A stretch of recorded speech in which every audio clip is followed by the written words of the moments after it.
بسم الله الرحمن الرحيم. أنا منحاز قوي لتفكير الشباب ولأجيال الشباب، وضد يعني مثلا تفكير الناس اللي هم من جيلي أو الجيل الأكبر من كده. الشباب بيندفع بروح الأمل وروح الشجاعة. الكبير اللي هو الأجيال الأكبر دايما بتقيس الأمور بمقياس الخوف والأمن والأحوط. حصل حوار ما بين احد الطلبه واحد المدرسين، نقلته ليا بنتي. كان في نوع من الجدال. الطالب قال للاستاذ ما عادش فيه اهميه دلوقتي لمهنه الطب ومهنه الهندسه. دلوقتي المهن الاخرى بتدر دخل اكبر لو فريلانسر او واحد يوتيوبر او whatever.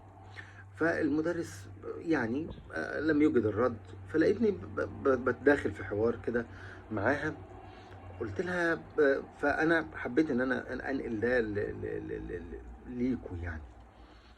قلت لها اولا شوفي النهارده الشمس طالعه حلو، الجو امبارح كان برد قوي لذلك لابس صيف يعني. قلت لها المساله اولا لا تقاس بالدخل، والا لو جت اي بنت وعرضت جزء من لحمها على الانستجرام هيبقى ليها فولورز وليها متابعين، شايفين التيك توك بيعمل ايه يعني. فالمساله اولا مش بالدخل، وبعدين المساله ليها دعوه بالمارجن اللي احنا بنتحرك فيه ما بين الحلال والحرام. اللي عاوز يعمل حاجه يعملها، بس يعني انت ليك مرجعيه اسمها الايثكس اللي هي المبادئ، فلابد ان يعرض الامر. فهي المساله اولا كان يحيى الفخراني يقول اللي عاوز يتشهر قال له ايه رايك عن الشهره وبتاع، فقال له الشهره بسيطه، لو اي واحد مشي قلع هدومه ومشي عريان في الشارع هيبقى مشهور اكتر من وهكذا. فاذا دي المساله تاني ارتباط بيها. الحاجه الثالثه ان المساله بتقاس باهميه الشيء نفسه، يعني هي مش باهميه المهنه، هي باهميه المهنه مرتبطه بايه. فلما نيجي نسال مثلا ايه اهميه، يعني ايه اغلى نعمه عند الله بعد الاسلام او بعد العقل، مهنه العقل والتمييز، ان ربنا جعلنا مميزين، هنلاقي ان هي مهنه الصحه. فانت بترتبط مهنه الطبيب بمهنه الصحه، بالصحه اللي هي اغلى تاج على راس اي انسان صحيح. ربنا يهبنا ويهبكم الصحه جميعا. فتخيلت ان الطالب ممكن يدخل معايا في جدال سوفسطائي، يقول لي طب ما هو حتى بنتي كان عندها يعني نوع آلام وكده، فقلت لها فاكره لما كنت متوجعه وبعدين يعني بفضل الله وبفضل العلم اللي في راس ابوك يعني فتخيلت هذا الطالب، وصفت لها الدواء وتحسنت، تخيلت الطالب بيقول لها ايه. بيقول لي لو واخد فهم، قال لي ما هو اي واحد في الصيدليه. وصح قلت له ما هو الولد اللي في الصيدليه اللي هيوصف لك الدواء ده، لو رحت قلت له انا عاوز برشام للمغص او برشام للصداع، الولد ده كان ممكن يشتغل طبال اللي عند رقاصه. ما اضاف احترام. اصل هي الفكره مش ان انا اخد فلوس وابقى عديم الشخصيه وانسان منحل ومنحرف، فليها برضو نوع المكان اللي انا فيه والفايده اللي بقدمها للناس. فلما انت بتعري بطنك عشان تمتع ناس سكاره وناس محششين، يبقى قدرك بقدر هذا الامر. الولد ده كان ممكن يبقى طبال، صبي علمه، واحد يجمع الفلوس من او يبقى هو، يعني انت بتختار. اللي انا شايفه كمان، ليه انا بقول رغم ان كان كلام الصبي ده او الولد ده او الطالب ده مناقض للي انا بقوله، لكن انا بقول ان هم بيفكروا بتفكير محتاج بس ان التفكير ده تفكير الطفل الشاب او المراهق عامل زي الخيل الجامح. احنا كل اللي بنعمله ان احنا بنملي سور حوالين تفكيره عشان نمنعه يطلع بره التفكير ده بره. احنا كل اللي محتاجينه ان احنا نحط بدائل امام هذا الشاب او امام تفكيره، بحيث ان يبقى عنده مسارات مختلفة. ودي رقم واحد. الحاجة التانية ان احنا تربيتنا تربية قاصرة وتربية عاجزة وتربية يعني فعلا عليلة، ان احنا ما بنحاولش نحط مهارات التربية عند أولادنا أو مهارات تربية النشء، اللي هي إيه؟ إنه إزاي ياخد القرار. فأنت عشان تاخد القرار لازم تبقى مميز، فعشان تبقى مميز لازم تكون عندك قدرة على الأوبزرفيشن، الملاحظة. وعشان تبقى عندك قدرة على الأوبزرفيشن لازم تعمل ديفرنشيشن، اللي هي أنا بعتقد مثلا ده اللي هي التفرقة. كذا وكذا وكذا وكذا. والحاجه الاهم ان احنا بنعمل كبت لاي سؤال وكبت لاي فكره، حتى لو كانت الفكره دي ضدنا.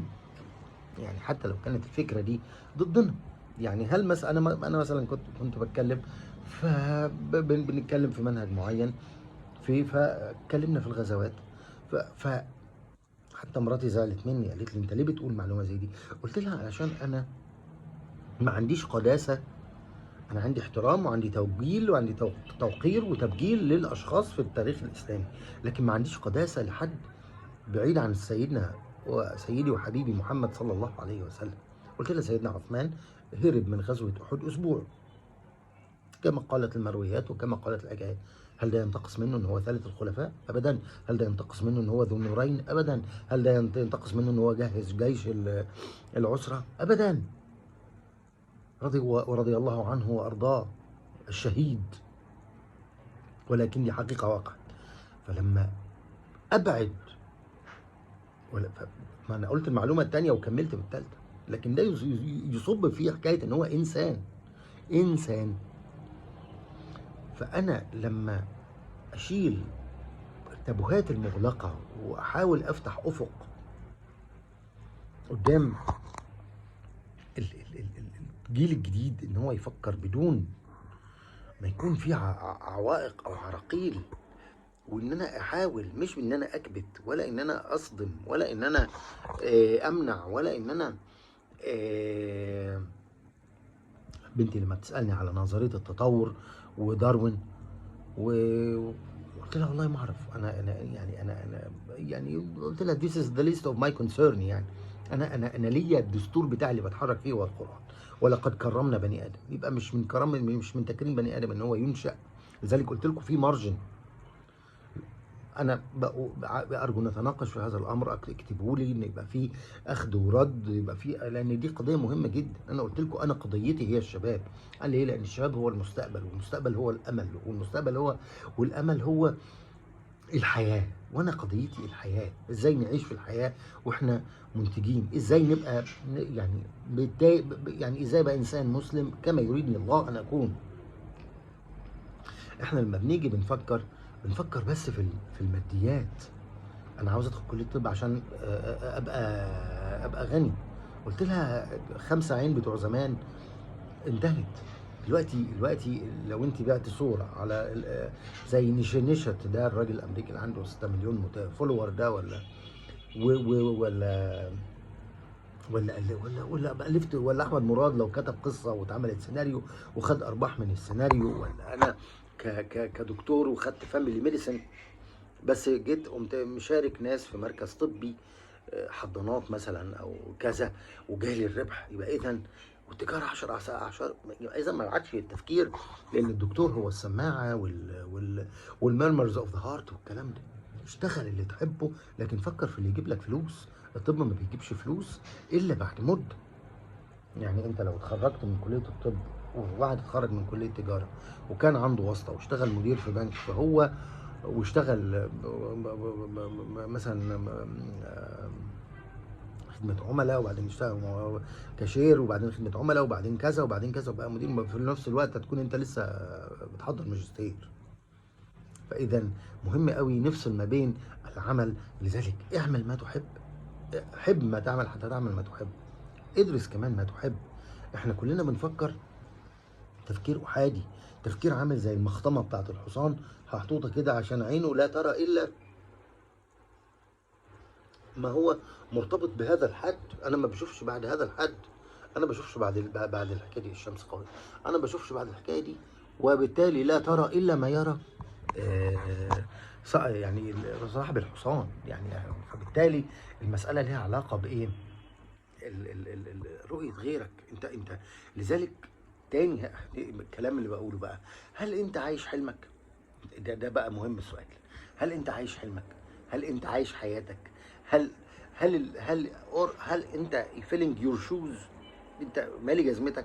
ولا this is ولا you are in others shoes؟ يعني انت في موقع غيرك. هل انت في جلباب ابيك؟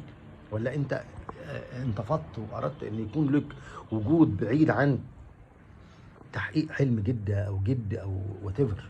انا كان والدي لما اتخرج من كليه الطب كان نفسه يبقى، كان معروض عليه انه يبقى في باثولوجي. كان من اوائل الكليه في القصر العيني في دفعه 68 69، وكان معروض عليه ان هو يبقى باثولوجي. في اماكن بوست في الجامعه، انت عارفين بوست الجامعه يعني كذا يعني كذا، المميزات فهو اختار كان عاوز. ابوه قال له، ابوه كان دكتور، ابوه كان مدرس عربي بسيط، فقال له يعني مش هتلبس بالطو وسماعه يا ماجد، مش هتبقى جراح. فاختار، فبعد عن الجامعه واختار من الجراحات اللي هو قال عليه بعد كده حياه الجحيم، جراحه العيون. ليه؟ لان بابا ما كانش عقليه تاجر، بابا كان عقليه موظف. هو ده اللي بقوله. اقروا كتاب كيوساكي، ابي الغني وابي الفقير. انا ابي كان موظف، وحتى لما جه اختار ما اختارش حاجه بيحبها، ما اختارش حاجه بيحبها. ابي كان شاطر، كان اديب، كان يحسن اختيار الالفاظ، كانت الكلمه منه شفا، كانت لذلك هو كان مداوي اكتر منه طبيب. هو كان علم من اعلام طب جراحه العيون في الكويت بفضل الله وبفضل اجتهاده. ولكن مجاله، انا لو قريت لكم جواب كان بيكتبه لماما، ولا قريت لكم جواب كان بيكتبه ليا وانا في روسيا، هتقولوا ده مكانه مش هنا. ده يوسف السباعي، ده ويليام فوكنر، ده جون شتاينبيك. اقروا عن نقيض الغضب كده لجون شتاينبيك. كان ابي رحمه الله عليه ودي هذا الكلام وهو في، يعني هذا كان ابي. ابي كان اديب، كان انسان حلو المعشر، كان رحمه الله عليه. هل انت عايش حلمك؟ ده لا عاش حلم ابوه وهو بقى جراح، ولا عاش حلمه. احنا بنبقى مش عارفين احنا عاوزين ايه، مش عارفين اختياراتنا ايه. ليه؟ لان احنا بنبقى محاطين، هكذا يراد لينا. احنا كأمة لا احنا أمة من العجائز. احنا لا يراد لنا ان احنا نمكن شبابنا، لا يراد لنا ان احنا ان شبابنا يخوضوا في مجالات الحياة. عاوزين تعرفوا البلد دي متقدمة ولا لا؟ شوفوا الشباب مكانهم فين. لما يبقى معظم دكاترتنا 60% من دكاترتنا يسعون فقط وراء اكل العيش، ولا يسعون الى العلم، ولا يسعون الى التطور، ولا حتى بيطوروا نفسهم. هو ايه الكونتينوس ميديكال اديوكيشن؟ ان انت تطور نفسك، وان انت تطور ذاتك، وان انت تطور بحثك، وان انت تطور مكانك في الحياة دي. انت بس كل اللي انت عاوزه ان انت تتخرج عشان تاخد فلوس، ان انت تتخرج عشان تشتغل، ان انت يبقى اذا ما هو مفيش روح ابداع، مفيش روح تطور، مفيش روح علم. احنا عاوزين، احنا امه اكل العيش، احنا امه اكل العيش، احنا عاوزين ناكل عيش وبس. احنا مش عاوزين يا عم انت في وادي والناس في وادي، انت مش عارف ايه. ايوه، طب ما هو في انت، هي الفكره انت عاوز تشتغل دكتور عشان تجيب فلوس؟ مش هتجيب فلوس. انا بقول لك الطب مش للفلوس، الطب مهنه. ان انت لو مش عارف ان انت مؤهل انك تبقى عالم، ما تدخلش كليه الطب، طز فيك، شوف لك اي مصيبه تانية تاخدك. طب للعلم وللعلماء، ولما تدي انت هتاخد بقى خير وفير، مش هتاخد فلوس بس. لان انت لو لو بقيت استشاري جراحه هتاخد لك كام؟ 30,000 ريال في السعوديه. بينما لو وصلت لاختراع معين، وعلى فكره مش صعبه، بس هي احنا المخ آلة لما بتديها الداتا بتطلع لك اوتبوت. انت الداتا اللي حاططها ايه؟ اكل عيش، فبتطلع لك اكل عيش عشان تعمل عمارة لولادك اللي هتظربهم وتخلفهم، وبعد كده تروح 60 داهية تموت وتلقى الله يا رب بوجه حسن وبس. والقصة ده، وهذه هو هذا المواطن العبد، هذا هو المواطن الذليل، هذا هو المواطن المخطمة، مواطن المخطمة اللي ماشي او الطبيب المخطمة، الطبيب الجاهل اللي كل امله انه بس يجي له داخل الكلية علشان يجي له عقد عمل في السعودية. السعودية على عيني وعلى راسي، لكن انت لو اشتغلت ان انت تحسن دواء معين، لو كيميكال بوند معينه فكرت انك تشيلها وطورت دواء، لو ابروتش معين للطب، لو بيبر نشرتها واتاخدت حق، دي هتديك بالالافات وبالملايين، وهتدي لك بوست، وهتدي لك، هتلف في العالم وهتلف. لكن احنا عاوزين، انت بتشتغل بمواطن اكل العيش. احنا بنربي ولادنا علشان يبقوا عبيد لفكره واحده وبارادايم واحد، وعبيد للقمه العيش، وعبيد لفكرك انت، وعاوز تطلع سبيتنج ايمج منك انت.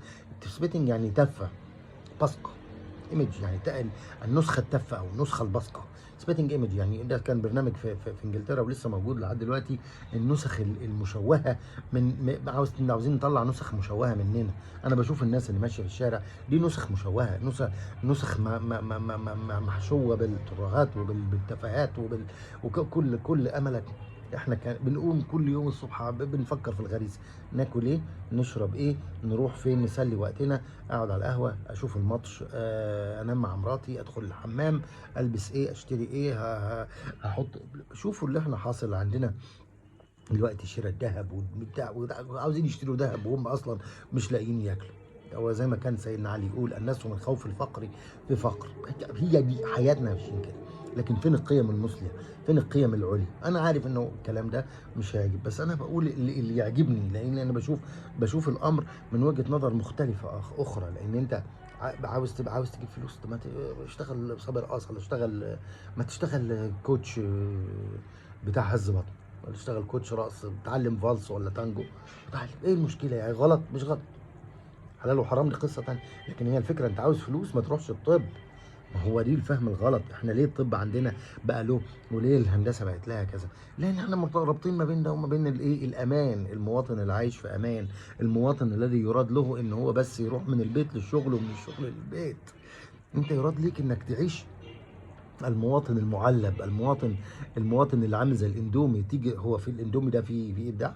انت بالكيس اللي موجود معاه، تحط البتاع الميه السخنه، بتحطها وبتاكلها. ايه الابداع في الاندومي؟ احنا يراد لنا ان احنا المواطن الاندومي، ده اللي يراد لينا، ان احنا عايزين نبقى مواطن اندومي. كلنا نمط واحد، كلنا طالعين زي المصنع اللي بيطلع اقلام رصاص بنفس الكيفيه، المصنع اللي بيطلع السبيتشكي، عواد الثقاب. هو ده المطلوب مننا، ان احنا نبقى نسخه مكرره من بعض. ما حدش فينا يبقى يشق عن يطلع بره الدايره اللي احنا ماشيين فيه. بس انت عاوز تبقى انسان مكرر. احنا شلنا، احنا ما كانش عاجبنا الرئيس السيسي، احنا كنا عاوزين نشيل حسني مبارك، فشلناه. فكنا عاوزين نجيب ابنه بدل الراجل المحترم اللي اسمه السيسي. يبقى انتوا بتتكلموا في ايه يعني؟ مش فاهم انا. شالوا الدو جابوا شاهين. انتوا بتفكروا ازاي؟ انتوا فاهمين انتوا بتفكروا ازاي؟ ايه البارادايم اللي احنا ماشيين فيه؟ فالشاهد في القضية، احنا عاوزين نربي ولادنا على الأمان. الأمان اللي هو بيشتغل موظف، هو ضامن إن هو يجي له 100 جنيه آخر الشهر، فبيمشي على قد ال 100 جنيه، عشان حتى لو يوم 20 الفلوس خلصت واستلف يوم 20، عارف إن هو هيسدد بعد 10 أيام. لكن فبيفضل بنفس النسق. مفيش. شوفوا الناس ما عندهاش حماس، الناس ما عندهاش إرادة، الناس ما عندهاش أمل، الناس ما عندهاش رؤية، الناس ما عندهاش رغبة، الناس ما عندهاش حب للحياة، الناس ما عندهاش حب لنفسها ولا حب حتى لمرايتها. الناس جيل يوصل جيل. السبحه اللي بتتحرك وبتيجي بعدها السبحه، الجيل الجديد بنديله ايه غير اليأس والاحباط والقنوط والخوف والاذعان والمذله بنديهم ايه؟ بدهمش حاجه. ايه القيمه؟ يعني كلام ف بالامن. بينما زي ما بقول لكم دلوقتي، الاكثر المهن مطلوبه في الممرضين. يبقى مين الاحسن؟ هو انت بتدخل عشان تشتغل ايه؟ يبقى انت تروح تشتغل ممرض في المانيا، ولا تروح تشتغل دكتور في السعوديه، عشان بعد 3 سنين تاخد الجنسيه وتبقى مواطن اوروبي، وتبقى او انك تفضل 35 سنه. اي نعم القانون اتغير في السعوديه دلوقتي، وان اللي بيولد في السعوديه ممكن ياخد الجنسيه، بس يبقى ليها بشروط معينه.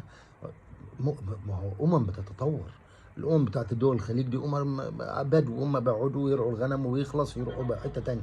لكن عقلهم واسع، وابريهنشن بتاعهم كبير، وبيحبوا بلادهم. قال لك ايه، انا ما بعرفش افكر، وهم فعلا قدراتهم في التفكير قدرات يعني بليده.